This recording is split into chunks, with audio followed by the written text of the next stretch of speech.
लेकिन जो विपक्ष के यहाँ ही छापे क्यों पड़ रहे हैं? सत्ता पक्ष में ऐसा छापे जो उनके साथ रहता है। जर्नलिस्ट महोदय, सत्ता पक्ष दुनिया भर के करप्शन कर रखा है।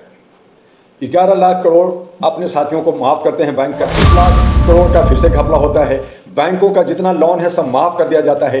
आम पब्लिक अगर 500 और 1000 रुपये भी अगर बैंक से ले तो बैंक उसके नाक में दम कर करके 500 का 1000 वसूल और जो अरबों करोड़ों रुपया जो जनता का पैसा है उसको ये गबन कर देती है। और जो विपक्ष है जो आवाज़ उठाना चाहती है, आप उसको डराना चाहते हैं। नाम लिया, आम आदमी का पार्टी लिया। मैं कोई आम आदमी पार्टी का आदमी नहीं हूँ, लेकिन संजय सिंह के पास अगर आपके पास सबूत है तो आपने सबूत जेल में रखा, उनकी जमानत नहीं हो रहा, तो कहीं ना कहीं आप न्यायपालिका को भी पॉकेट में रख करके आप जो है जिनके पास सबूत नहीं है, जो गलत नहीं किया है, आप उसको जेल में डाल सकते हैं। भ्रष्टाचारी नहीं किया है क्या? आपके 123 जो है साधुओं पे बलात्कार का केस नहीं है? आप मुझे बताइए कि केदारनाथ मंदिर से 400 केजी सोना जो बंडाओं ने गायब किया वो सामने कहा गया? आप बताइए तो सही। आप जो है G20 पे आप 4100 करोड़ का खर्चा करते हैं और उसका रिजल्ट कितना मिला बताइए? सरकारी का अच्छे नियत से आदरणीय माननीय सामान्य मोदी जी को मैं सैल्यूट करूंगा। वो 85% लोग जो पूरे नेता हैं वो सब जेल में होना चाहिए। अब डालिए बदले की भावना से कभी गहलोत के बेटा पर, कभी जो है तेजस्वी के ऊपर, कभी केजरीवाल, कभी इस पे कभी उस पे, ये जो है ठीक नहीं है। और ये बदले की भावना हम इसको अभी गहलोत जी बहुत मजबूत पोजीशन में है, वहाँ कांग्रेस द्वारा रिपीट करने जा रही है, तो उनको बदनाम करने के लिए, उनको किसी तरह से इन प्रकार तरीके से खींचने के लिए ये जो सत्ता पक्ष जो है बीजेपी है ये गेम खेल रही है और बेवजह इनको इस वक्त परेशान किया जा रहा है।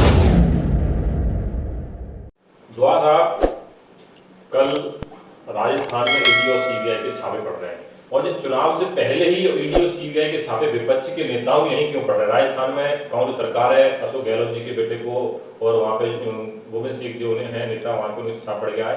और चुनाव से पहले गहलोत साहब कहना है कि ईडी और सीबीआई को टिड्डा बना दिया है, एजेंसियों का गलत दुरुपयोग किया जा रहा है। क्या कहना चाहेंगे आप? जर्नलिस्ट महोदय, आप सबके चैनल्स को मैं पहले मुबारकबाद दूंगा। आपका जो सवाल है यह जो है जितनी भी पार्टियां हैं वो बदले की भावना से, दुर्भावना से, जो इनकी नीति सही नहीं है, लोकतंत्र का ये तरीका लोग सही नहीं है, जो सत्ता में होते हैं विपक्ष को तंग करना, परेशान करना बिना कोई सबूत का, और उनके ऊपर ईडी और इनकम टैक्स का, सरकारी तंत्रों का दुरुपयोग करना, ये लोकतंत्र का खूबसूरती नहीं है और इनको शर्म मानना चाहिए।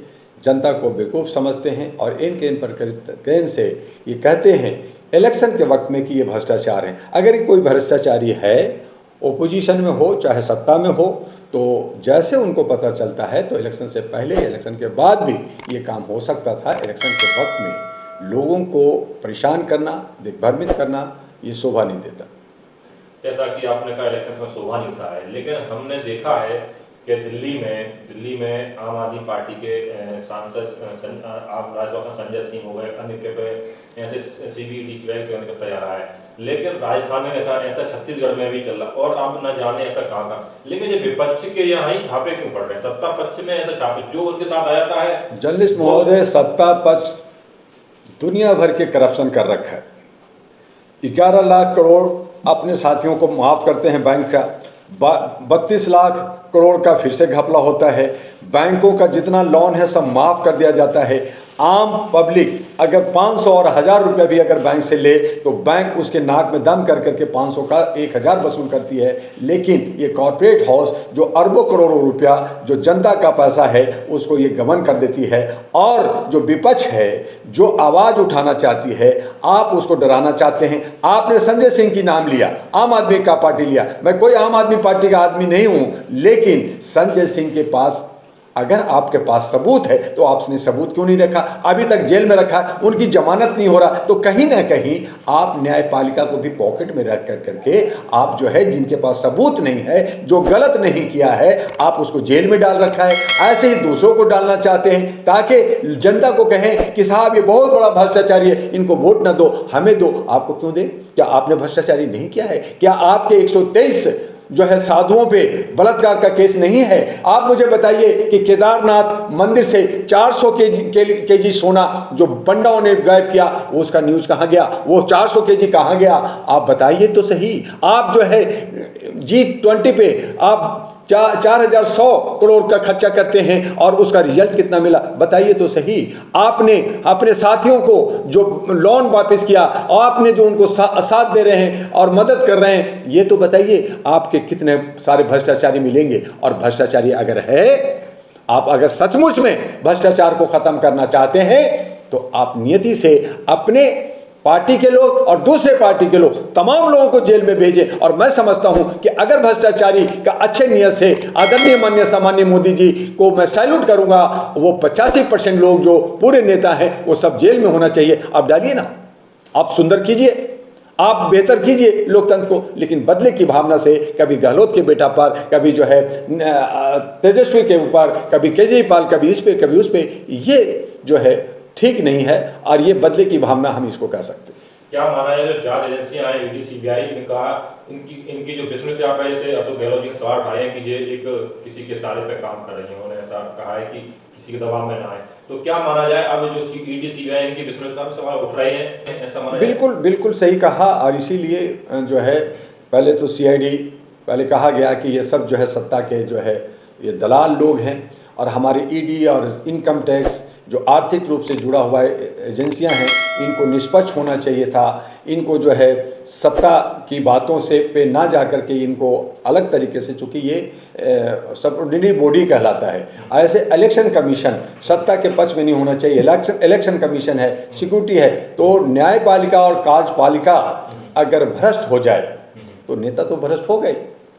तो इसलिए हमें सबसे पहले हमारे जो व्यवस्था है, व्यवस्था को सुंदर करने का, कई बार लोगों ने कहा कि व्यवस्था में बदलाव होनी चाहिए, व्यवस्था जो है चुस्त दुरुस्त होनी चाहिए। और तब मैंने कहा एक मानवाधिकार का राष्ट्रीय अध्यक्ष होने के नाते, कार्यकर्ता होने के नाते, कि सत्ता जब तक आपको नहीं मिलेगा, बहुसंख्यक हैं या ओबीसी हैं, एससी एसटी हैं, जिनकी जितनी संख्या उतनी भागीदारी, और जो चोर उचक्के को बाहर नहीं करेंगे, सत्ता में आपकी भागीदारी नहीं होगी, तब तक व्यवस्था नहीं बदलेगा। इसलिए पहले सत्ता को हासिल कीजिए, अच्छे लोग जाएं और फिर व्यवस्था को सुंदर बनाइए। क्या माना जाए राजस्थान में भाजपा की हार के डर से तो छापे नहीं मारे जाते? देखिए अभी क्या पोजीशन है कि 5 राज्यों का चुनाव, कर्नाटका में चुनाव हुआ, मैं वहाँ पे काम किया था, और कांग्रेस हार रही थी, लेकिन बीजेपी की गलती बहुत सारे वहाँ पे हुआ, जनता ने बीजेपी को हराया और कांग्रेस जीती।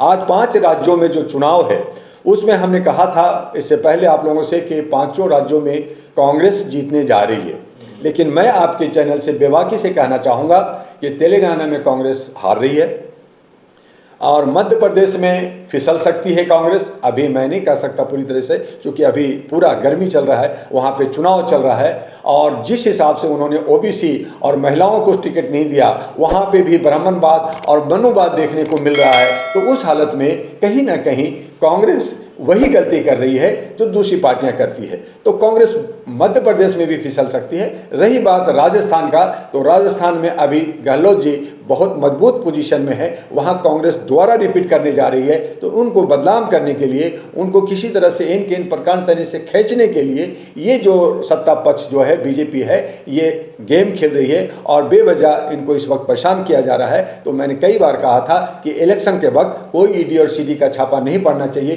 किसी भी पदाधिकारी का कोई तबादला हस्तांतर नहीं होना चाहिए, क्योंकि ये सारा जो है वो राजनीतिक से प्रेरित होता है, उनको फायदा पहुंचाने के लिए होता है। और रही बात छत्तीसगढ़ का, तो छत्तीसगढ़ में भी चूंकि आदिवासी बेल्ट है, वहाँ पे भी कहीं ना कहीं अधिकारों का हनन होता रहता है, तो वहाँ भी एक टफ है, लेकिन लगता है कि कांग्रेस अभी अच्छे पोजीशन पे वो निकल सकती है। तो जो 5 राज्यों में हम कांग्रेस की एक चाह रखे हुए थे कि कांग्रेस जीतेगी, बीजेपी हारेगी, वो सपना टूटता हुआ दिख रहा है।